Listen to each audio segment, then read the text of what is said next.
Hello everyone, आज मैं आप लोगों को एंटी वायरल ड्रग्स के बारे में बताने जा रही हूँ।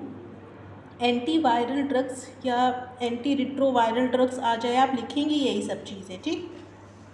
तो एंटी वायरल ड्रग्स क्या होते हैं? जो वायरस के अगेंस्ट में दिए जाते हैं वो एंटी वायरल ड्रग्स हैं। लेकिन जो वायरल इन्फेक्शन को ट्रीट करने के लिए ड्रग का बहुत आसानी से यूज़ नहीं किया जा सकता। क्यों नहीं किया जा सकता? क्योंकि ड्रग क्या करेगा, जो भी किसी ना किसी सेल को डिस्टर्ब करेगा। ड्रग का काम क्या होता है? सेल को डिस्टर्ब करना, उसके रिसेप्टर से बाइंड होकर के। लेकिन वायरस तो सेल के अंदर रहता है। वायरस सेल के अंदर रहेगा तो अगर हम सेल को डिस्टर्ब करेंगे वायरस को मारने के लिए, तो हमारी बॉडी की भी सेल डिस्टर्ब हो जाएगी। इस वजह से एंटी वायरल ड्रग्स का यूज़ करना बहुत ज़्यादा मतलब सेफ़ नहीं रहता, क्योंकि उससे हमारी बॉडी की सेल्स भी डैमेज होती हैं।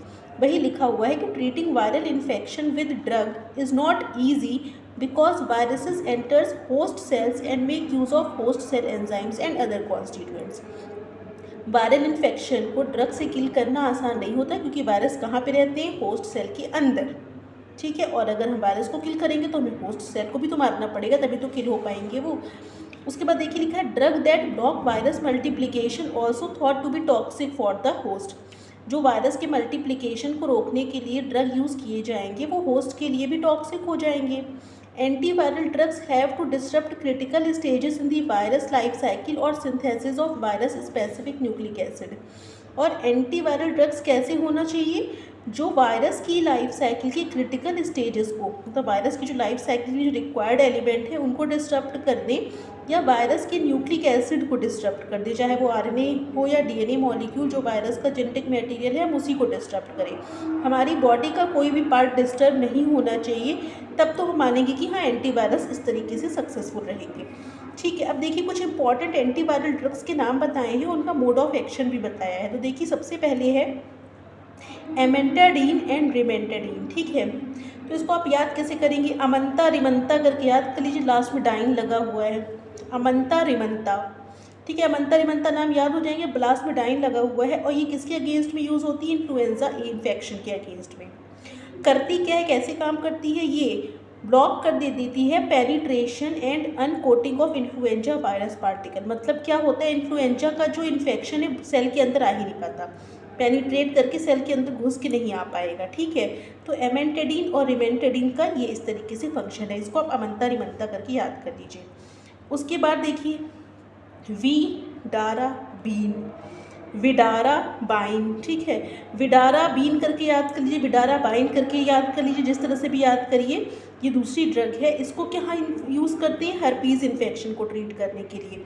और ये करती क्या है? डीएनए पॉलीमरेज की एक्टिविटी को ब्लॉक कर देती है, और दूसरे एंजाइम जो डीएनए और आरएनए सिंथेसिस में यूज़ होने वाले हैं उनको भी डिस्टर्ब कर देती है। तो विडाराबीन क्या करती है?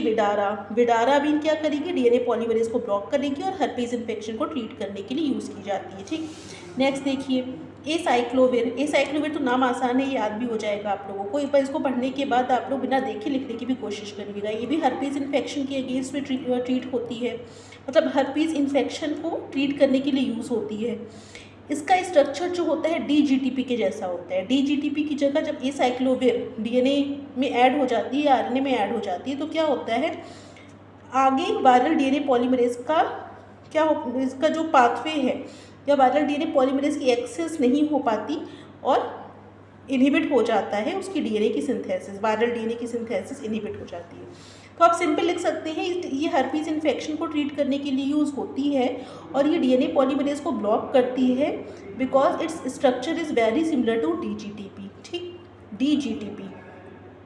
अब उसके बाद एसाइक्लोविर रेजिस्टेंट स्ट्रेन डेवलप हो चुके हैं हर्पीज़ वायरस के अगेंस्ट में, इसलिए अब एसाइक्लोविर का यूज़ ना करके दूसरे ड्रग्स का यूज़ किया जाता है। जैसे देखिए एसाइक्लोविर की जगह एक वेलासाइक्लोविर है।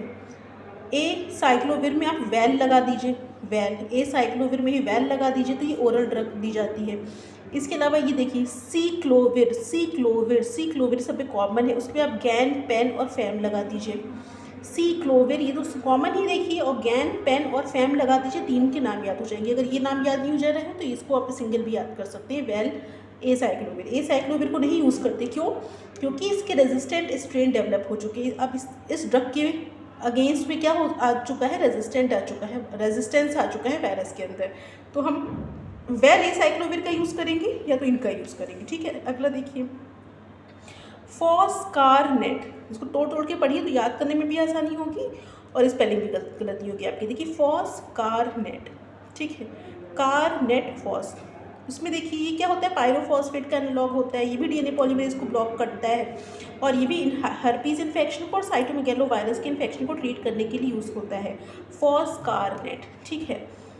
बहुत ही फास्ट कार में आपने नेट लगा दिया, फॉस्कारनेट, इस तरह से याद करिए। आपको अगर किसी का मोड ऑफ एक्शन समझ में नहीं आ रहा है तो आप बस डीएनए पॉलीमरेज को इनहिबिट करता है ये भी लिख सकते हैं।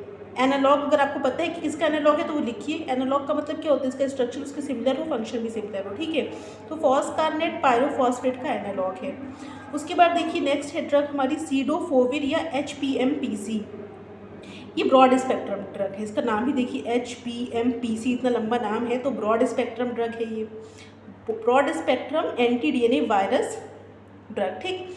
ये किसके अगेंस्ट में इफेक्टिव है, adeno virus, herpes virus, pox virus, irido virus, क्योंकि ब्रॉड स्पेक्ट्रम में तो कई सारे वायरस को एक साथ किल करने की इसमें क्षमता होती है, काबिलियत होती है।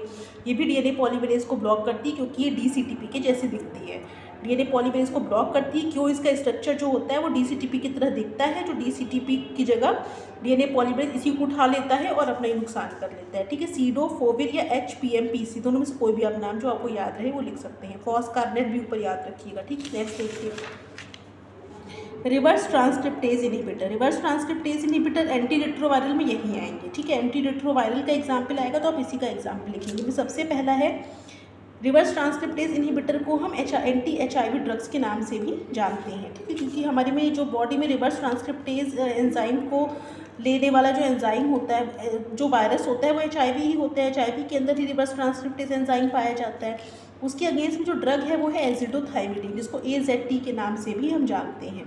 इसके अलावा और सी भी चीज़ें हैं, देखिए इसका नाम लिखा हुआ है, जिसका नाम आपको याद हो जाए, जीडोव्यूडीन है, लैमीव्यूडीन है, इसके अलावा ये जालसिटेबिन है, स्टेव्यूडीन है, ठीक है। ये सारी आप कल AZT भी याद रख सकते हैं, एजिडोथाइमिडीन कॉमन है। प्रोटीएज इनहिबिटर भी एंटी रिट्रोवायरल है, HIV के अगेंस्ट में यूज़ की जाती है और ये रिवर्स ट्रांसक्रिप्टेज से ज़्यादा इफेक्टिव है।